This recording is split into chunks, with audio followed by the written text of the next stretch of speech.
it's my pleasure to be here to introduce you to Jack Richards because he had a huge impact in my life that he doesn't know about. I arrived in 1994 in Chengdu, and I started in Hagwon, and what was handed to me was interchange. Yes. Well, not first edition, 1994 edition, so the 14th printing. That's how popular the book was.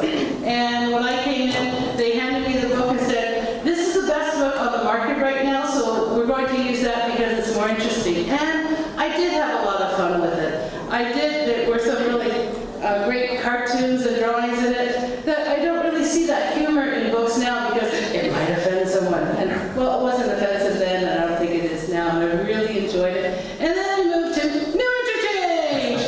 And I'm not going to go over his publishing history after that. But for 2 years, every day, 6 times a day, I was teaching this, and I was not bored. So thank you very much, and give a hand to Jack Richards. Actually, the humor illustrations in that first edition and the second edition were by Sam Viviano, who's the art director of Mad magazine. I don't know if you...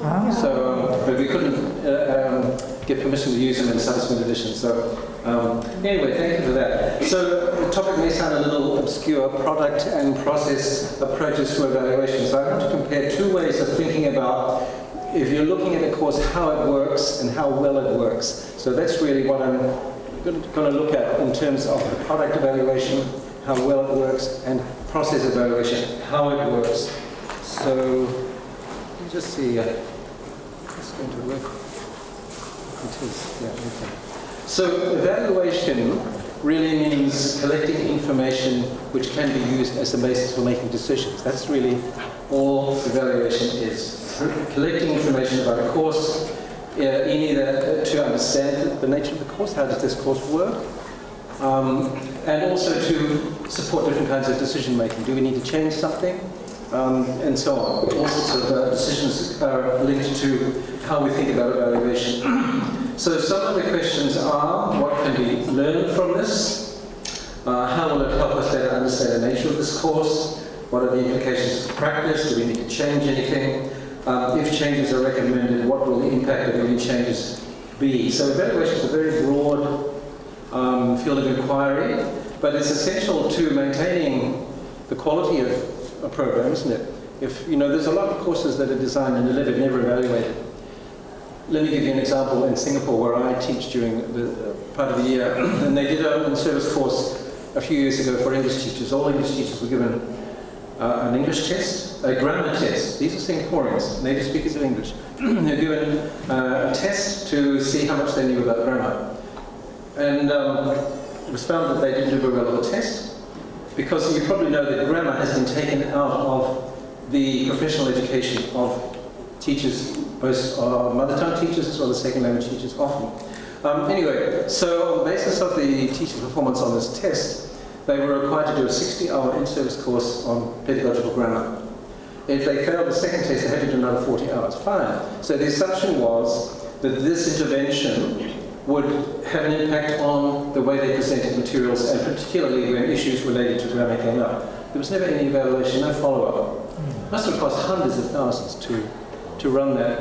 It was delivered through various training centres in Singapore. So, you know, what can we learn from the evaluation? We want to know something about, was that investment worthwhile?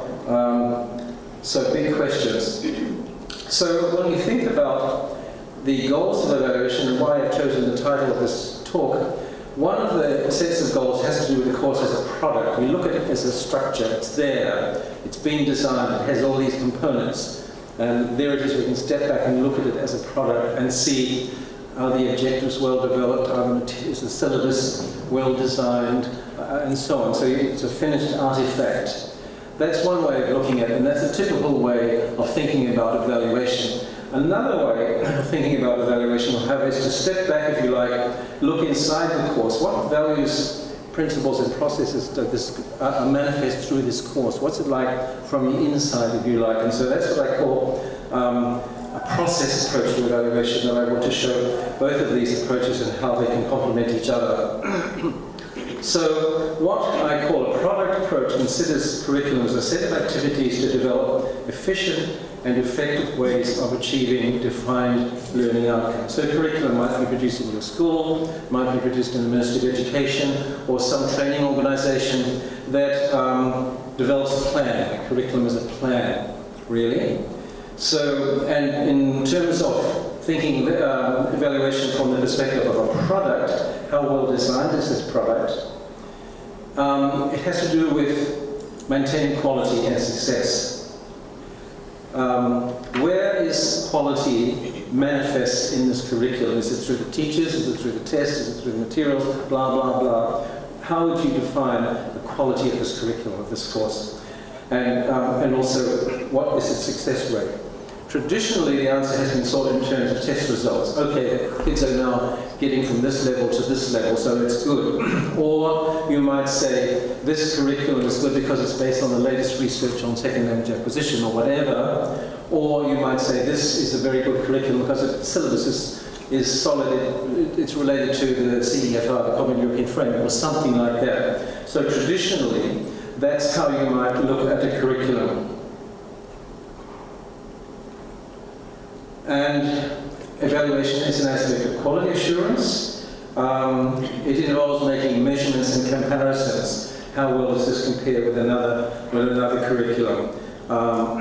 Does the curriculum serve its stakeholders? Those who have an interest in the outcomes of a course are stakeholders, parents, children, company owners, course developers, publishers, ministries of education are all people who have a vested interest in a course. They are stakeholders. Are they satisfied with what the course is delivering and how well it's delivering it, how efficiently? So keywords are effectiveness. Does it get there? Efficiency. Does it get there, but maybe it takes far too long? Could it be achieved with less hours, for example? And judged by external goals. In other words, how do students do on a TOEFL score or an IELTS score or some other external set of criteria? Now, these are old questions that go way, way back to people like Tyler in the 1950s. And he, talking about curriculum from this perspective, how successful was it in achieving its outcomes? Was it based on a correct understanding of language? I modified it to suit our audience of language teachers. What did students learn? How well did it work? What was the quality of teaching? How did it contribute to the course outcomes? How satisfied were the different stakeholders? So those are all very big questions. And of course, ministries of education employ full-time people to answer these questions. Sometimes I'm called in to do an evaluation in a foreign country, and the Ministry of Education will say, these are what we want to find out. You're going to be here for 2 weeks. We want you to investigate this particular aspect. You talk to teachers, you do classroom observations, you look at whatever data you can get from tests and materials and so on. How could it be improved? We also distinguish between accountability-oriented and development-oriented evaluation. Accountability-oriented usually examines the effect at significant endpoints and is usually conducted for the benefit of an external audience. And this is usually called summative evaluation, summa, at the end of significant endpoints. What have they achieved in the middle of the course, at the end of the course? So we can go to our funders who are paying, some companies paying you to teach 100 hours of their clients. They want to know how far have they got at this point in the course, and at the very end of the course. Development-oriented evaluation is designed to improve the quality of a program as it's being implemented. So you might have a course that's up and running, but there are problems. Are the materials working? Maybe we forgot to build in a focus on pronunciation, or the students find the materials too easy or too difficult, or the teachers are not teaching the way they were supposed to be teaching. So you may have to do an intervention. Maybe we'll have to pull out some teachers to give them some additional workshops and so on. This is formative evaluation, evaluation that is conducted during the delivery process to fine-tune the process of delivery.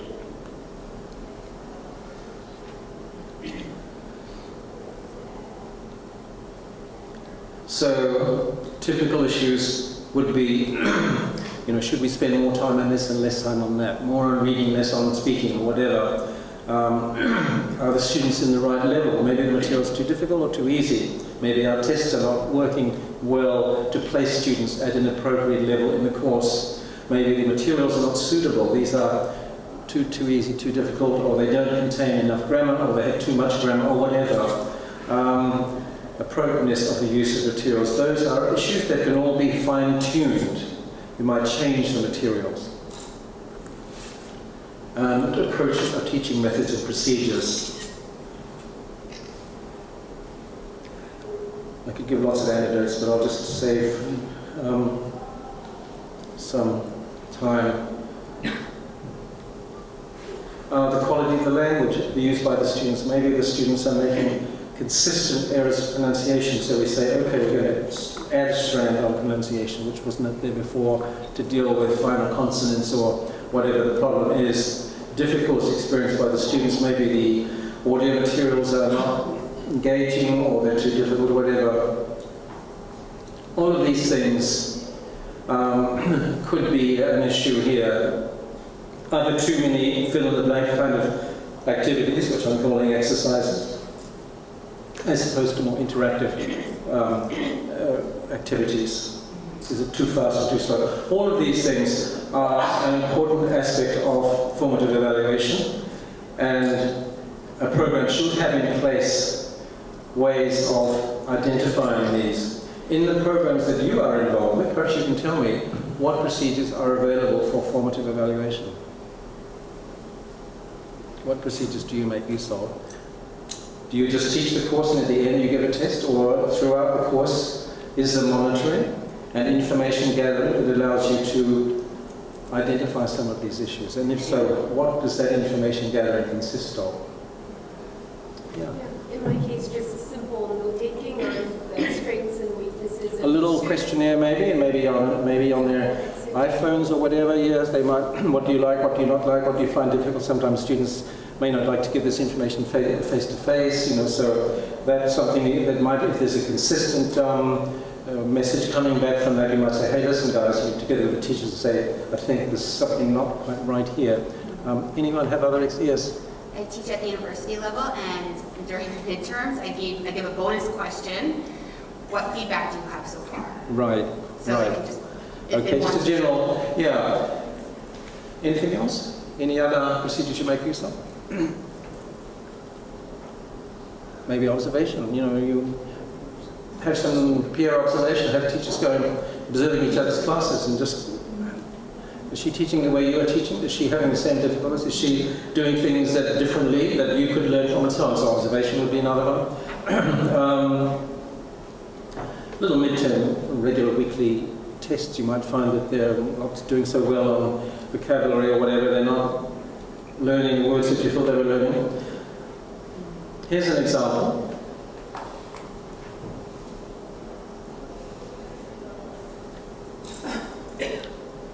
So, this is a not untypical situation. Teachers are being expected to teach one way and they actually, in practice, are teaching another way. One response would be, in this case, a series of Saturday morning workshops are held to identify the kind of problems teachers are having. Videos are used to model more appropriate teaching strategies teachers agree to attempt to implement in their classroom. Some of the techniques they have seen demonstrated. Here's another one.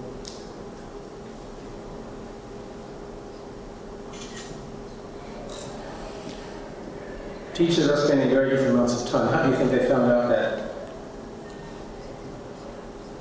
They must have had some sort of checklist. How much time do you spend in a typical lesson on A, B, C, D, and E, and so on? And so they found some teachers were spending half the lesson on reading, and the others were spending, 3/4 of the lesson on something else. So how could this be addressed?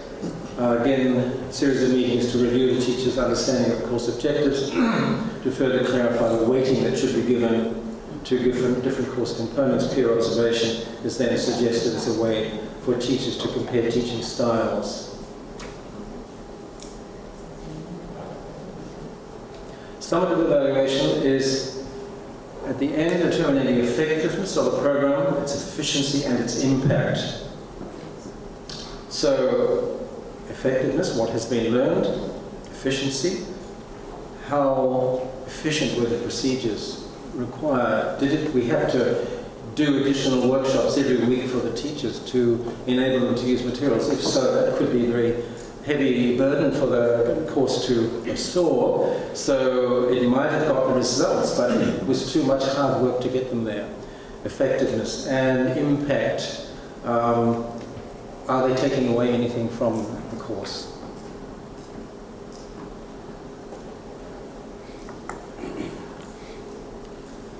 So effectiveness could be based on results. You might look at the program objectives. Maybe some of the objectives were too general, couldn't achieve those objectives in the amount of time available. So something wrong with the objectives there.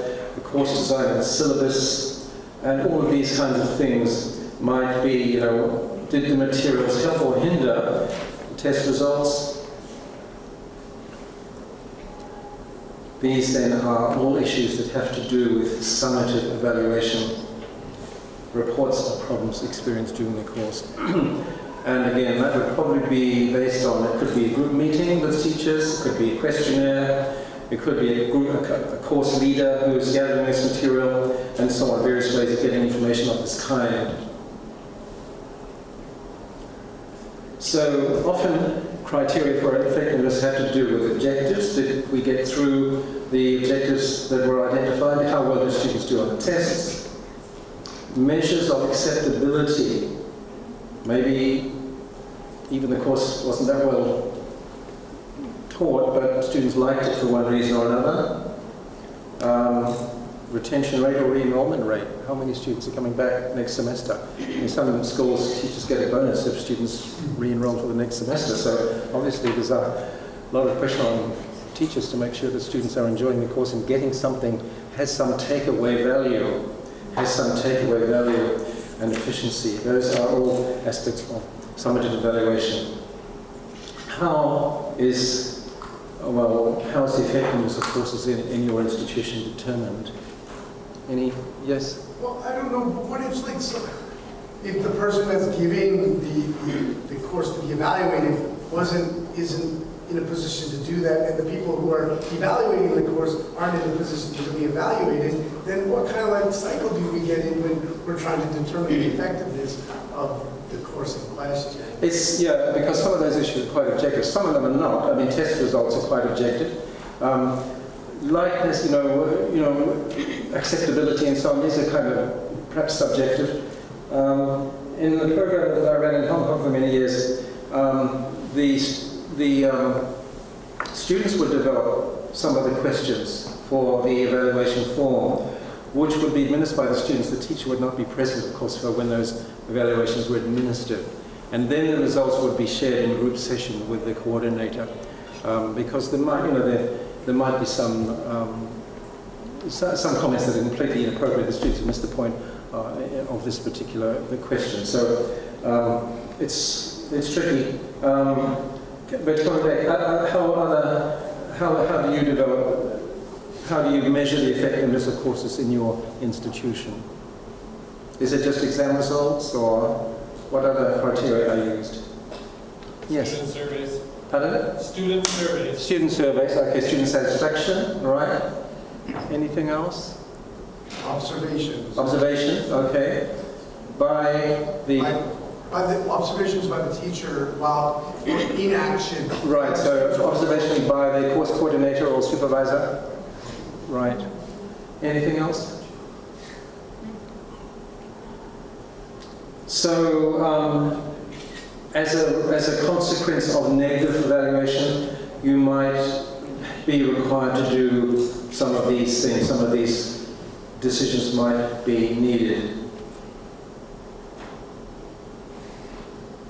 So the assumption here that course development is an ongoing process, that there is a built-in cycle of observation, reflection, and review in any effective course. Now, the other side of evaluation then I talk about in terms of process evaluation. Whereas what we've been looking at so far is what I call product evaluation. You're looking at a design and a plan to see how well it works. Process evaluation is not really focusing on improvement. It's focused on understanding, awareness raising. So it involves collecting information about a course, not in order to improve or to measure its outcomes, but to gain a better understanding of the processes of teaching and learning that occur in a course. Focuses on the values that the curriculum reflects and how the curriculum is realized through the procedures and activities of teaching and learning. The goals are exploration and understanding. Now, in the whole literature on curriculum evaluation, traditionally, since the 60s, it's been very product focused on competencies, on delivery, on effectiveness, and so on. But there always has also been another strand of thinking that has been associated with this notion of process evaluation, going back to the British educator called Stenhouse in the 70s, who rejected the whole apparatus of objectives and so on, arguing that what is missing is an understanding of how the curriculum works. It's inquiry-based, concerned with knowledge building, with understanding, with explanation, less with diagnosis and improvement, and more on holistic exploration of teaching and context, and some of the other features that I had on that slide. It views the classroom as a community of practice. So it's again looking at the classroom, what actually happens, what does this mean to students, what does this mean to teachers? How do they understand it? What values does it represent to them? Oops, what's going on here? Just come back here. Less emphasis on syllabus, more on methodological principles, more concerned with learning processes than determined objectives.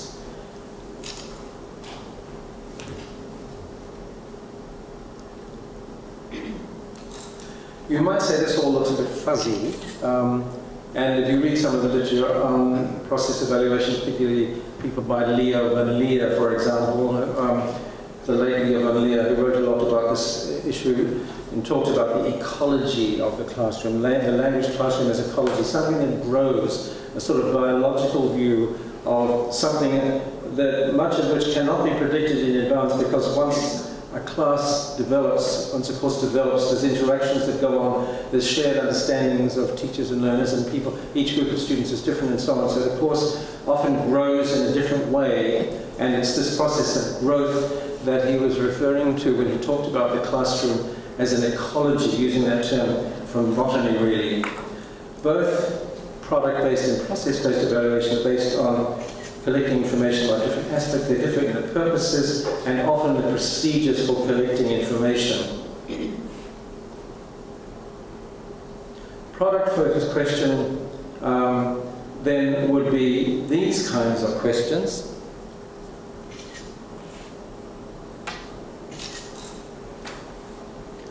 Process-focused questions would be these kinds.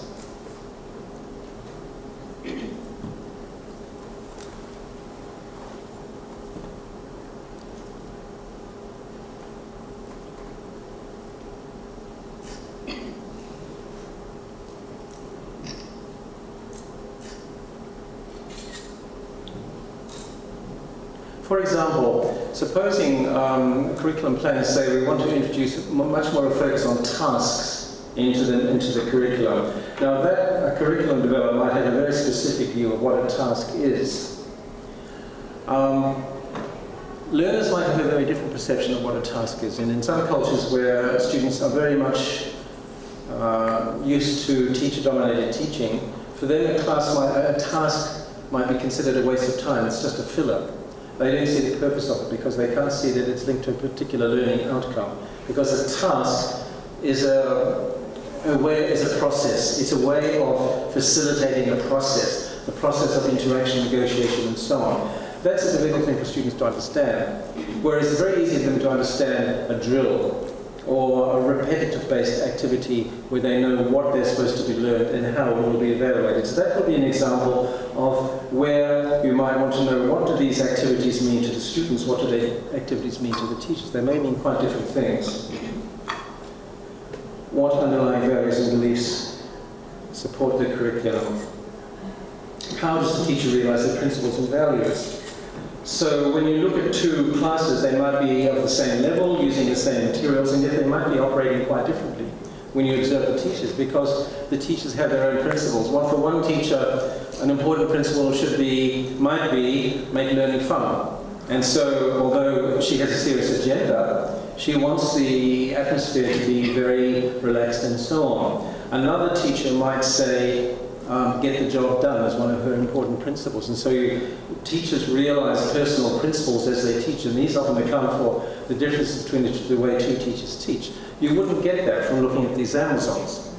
So they might both lead to similar results, or they may not. How are the teacher and learner identities negotiated through their interactions in the classroom? What roles does the teacher communicate for herself? How does she see her role in the classroom? How does the student see the teacher's role in the classroom? And how are these understandings arrived at so that there's a shared understanding of what behaviour is appropriate for students, what expectations are appropriate for teachers? So questions from the product-based perspective might be, what linguistic forms would it teach? How do we represent these items? How do we get them to use them? Are there any gaps? So it's a very linguistic focus. We want to teach this particular tense form or whatever it is, this discourse features, and how do we structure and sequence the material so they learn process speech based. Like these words.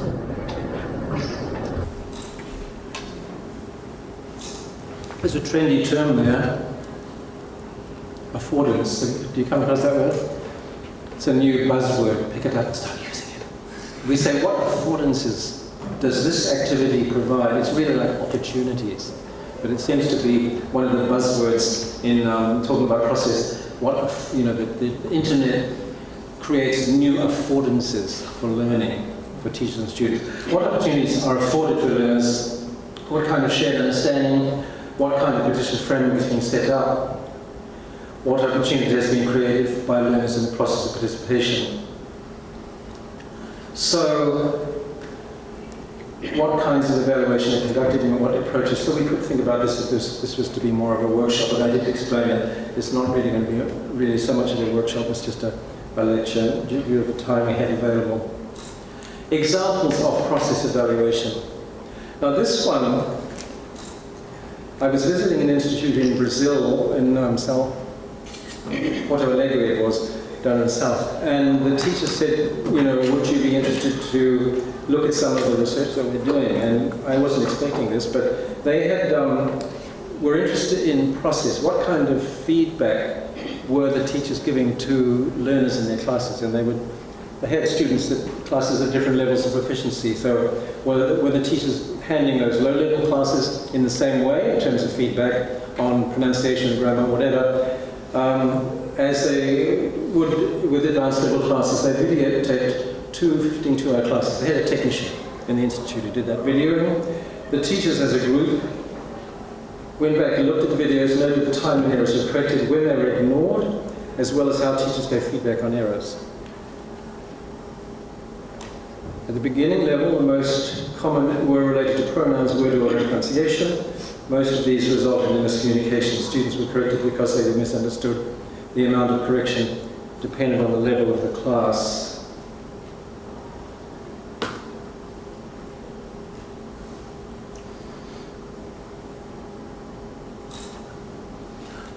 Okay, so this was, as I said, motivated by understanding. It wasn't really trying to improve anything. They just wanted to get a clearer picture of what's actually going on.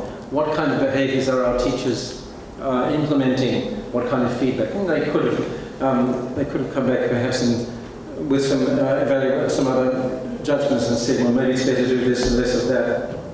They corrected this. They learned a lot. They thought that was worth doing. Another one.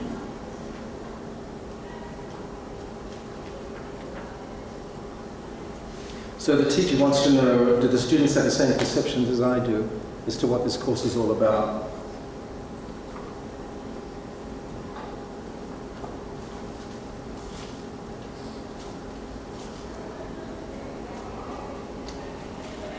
Again, it's nothing to do with is this good or is this bad, but what? Really? What's happening?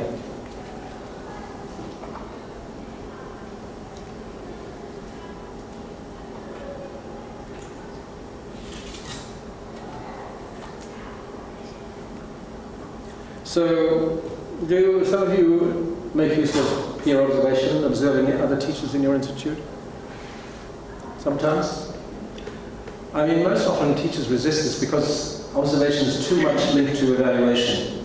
But it needn't be. It can be completely divorced from evaluation. If an observer is there as another set of eyes to collect information for the teacher. And when you can come to my class, I'd be interested in this because I cannot really teach the lesson and collect this information at the same time. So then I'll go to your class. You tell me what you're interested in. We'll decide how I might get that information. Maybe I'll have a checklist or whatever you want me to do. What happened here?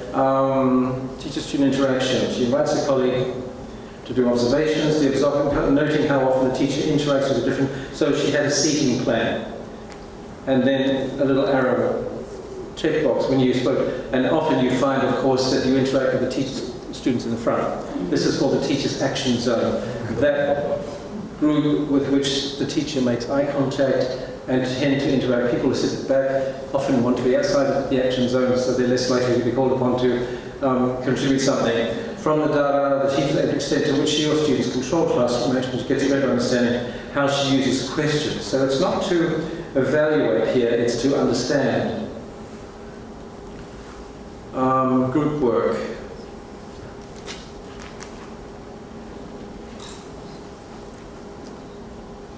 So yeah, we often make use of group work, but what's the best way to do group work?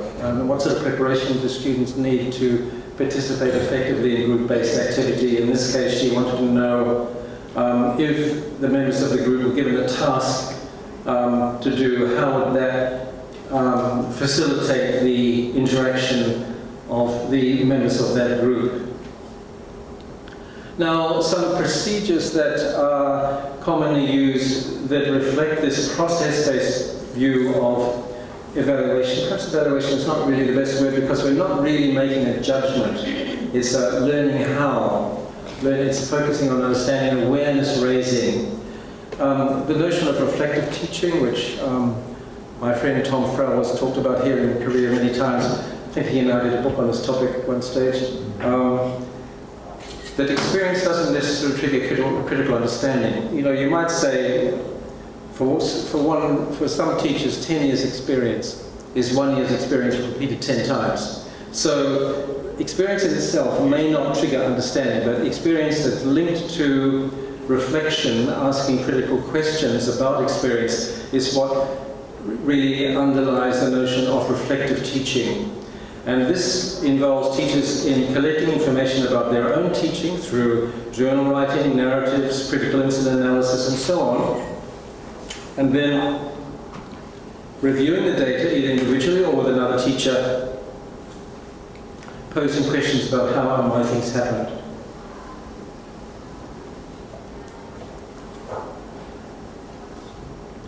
Exploratory practice is another approach that was developed by Richard Allwright, and there's groups around the world that have implemented this approach to another form of reflective teaching, focusing on an issue or question such as the teacher's role in the classroom, exploring the issue from multiple directions, using information and results as a basis for critical reflection and awareness raising. And these general issues really form the sort of philosophical basis for people who are engaged in this notion of exploratory practice. It's perhaps much less familiar than the more straightforward notion of reflective teaching, around which there are many, many books and articles. But if you dig, you will find the books and articles, not so many books, but articles by Allwright and some of the people who he has introduced this to. The idea is that it's adding a dimension to one's existing teaching practice rather than doing something different, setting up something that is designed to elicit data. It's just another strand to existing practice. Lesson study, you might know of, this originated originally in Japan, and I see now is a worldwide kind of movement. When I was in Singapore Teacher Training University earlier in the year, I saw that they were running workshops on lesson study for teachers at the National Institute of Education. And the idea is basically that a group of teachers might plan a lesson together. You might take a unit from the book, you plan it collaboratively, here's how we should teach it. They go away and teach it, and then they come back and report what happened. So there's collaborative planning, then they go away and do the teaching, and then they come back and say, look, when I did it, this happened, yeah, well, and so on. So they explore how student learning thinking had changed as a result of a lesson. So it's a group-based approach, very simple methodology really. But again, there are other benefits of these kinds of activities because it takes the teacher out of her private space into a more shared space, working with other teachers, something which teachers often don't have a chance to do because they're so busy getting on with the job of teaching. So it's a way of getting together maybe once a month or once or twice during the semester to try something like this just to see perhaps how we can make our lessons become more alive or explore in more detail what goes on in our lessons. And some of the procedures, if you look up on this topic and so on. Just a little bit of self-promotion here. I did a little book recently for Cambridge in a series that Scott Thornbury asked me to write. You may know Scott, he's a presenter here sometimes. Have you come across Scott Thornbury? Yes. Oh, yeah. Fabulous presenter. Anyway, he asked me to write a little book, 50 tips for teachers on teacher development, just 2 pages per tip. It's like a very short book. Took me quite long to write out, work out to get to 50, and lesson study and reflective teaching there or is in that book as well.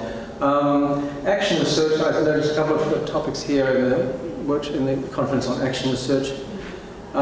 Takes the name from, it tends to be problem-oriented, problem-solving. So the research idea means collecting information about a problem. The action refers to intervention of some sort. Let's change something about the way we're doing things. And so, whereas reflective teaching and explorative teaching are not necessarily problem-based, action research normally is. So the teacher might say, I cannot get these kids interested in my class. So what can I do? So you start with the problem that arises from normal classroom practice. Let's see what we could do, what could we change about the way the class is running. And so you have to make a decision, I'm going to change something. That's part of the plan. And then you implement that change, that's the act. You observe or someone else observes and you reflect. So that's the action research cycle. There's whole communities of practice, particularly in Australia. There's teachers groups that have a national action research agenda, and teachers in different parts of Australia working together on different problems, and they report once a year at a conference in Sydney, which will be in September. So that's a well-established set of procedures. All of these issues, of course, this takes time and planning, and they require support from the top. I mean, if your school is seriously interested in quality, then there should be a reflection of that in the time that the school sets aside for professional development for teachers, whether it's for action research, peer observation, or whatever the activities might be. So, you know, I think I read in one of the abstracts a line that I've often used, that the quality of the school is not based on the technology and all that sort of stuff, it's the teachers. And there are teachers with great qualities that you often don't know about because teachers working independently in their own little rooms, they don't often get a chance to observe and work together. So action research is often a collaborative activity which brings teachers together over shared. I just say it's different from formal research. The goal is to improve teaching and learning, small scale, carried out by a single teacher or a group of teachers. I think that's probably got quite a bit about action research here, which we don't really need to go into in any much detail. Choose a topic, select a procedure, collect information, develop, just what I said, implement the plan, observe effects, and initiate a second action cycle if necessary. So those were the thoughts I wanted to share with you on the sort of traditional way of thinking about evaluation, which is all to do with effectiveness, efficiency, impact, and so on, as opposed to internal ways of thinking about what's actually happening in a course, what do people understand by it, how does it work, what does it mean for the participants in it? And that's really what I mean by a process approach to evaluation. On that note, I say thank you. And any questions we may have time for? No. Listening maybe to... We might just bring a mic down. So, if this is working, maybe it's not. Here's our tech man. Do you have it? I wouldn't know about that one. You know, tech man. Anyway, maybe just I can repeat the question. Just let me, as long as I can hear it. Going over what you outlined about, what you mentioned about process-oriented curriculum or approach. I can easily imagine a student doing better in that context than in a more formal, traditional curriculum Right. objective. More student-centered. More student-centered. So does it not beg the question of to what degree can we count on evaluation as approaching objectivity? Of course, the two, oops, 1 minute to go, someone's waving here. The two are not mutually exclusive, of course. And we're all pretty familiar with the standard way of thinking about evaluation, which coordinators and others want to see those figures. Exactly. And so it's partly a question of education, of educating our coordinators and so on. Yes, we can give you that information, but this is an institution that has a lot going for it, and we're trying to look at how it works, and we're identifying strengths and possibly weaknesses as well. So it is fuzzy, I agree. So people want to see figures and statistics and so on and exam results, but teaching is much more than that. We try to really, in a sense, empower teachers with a sense that you've got more to do, or what you're doing. That's the point I was trying to make this morning, really. You know more than you think you do. And so that's part of the message here, I think, as well. You know all these things. These things are happening. Let's just try to bring them to the surface. Yeah. Would that somehow relate to an analytical approach to teaching? I would say the product is more analytic. This is more holistic. Looking at big fuzzy questions, to do with beliefs and attitudes and processes and so on. Things that can't always be expressed very clearly. They often have to be inferred. Teachers, I say, what principles do you teach from? Oh, I never thought about that. And I say, well, do you believe this or do you believe that? Or why would I see this activity going on in your classroom? Oh, well, I guess I believe that, I want to teach to the whole class. I don't like anyone to be excluded from my class. Oh, I see. So that's one of your principles. Teach to the whole class. And everybody is a winner. So teachers are often not aware of the principles that they're making use of. They've developed them intuitively through trial and error, but never really articulated them. So again, this is part of this exploration process. What are the teacher's principles? How do you see these principles revealing themselves in the classroom? And if I'm invited to do an observation of a teacher, that's what first I'll say, I want to know what your principles are. What issues are you facing in the classroom? What is it you're trying to do? And how will I see that when I sit in on your classroom? I cannot just walk in blind and make intelligent and meaningful observations without knowing where I'm starting from. Right. Any other points? Stop now. Okay. Very direct. Thank you. Okay. Thanks a lot.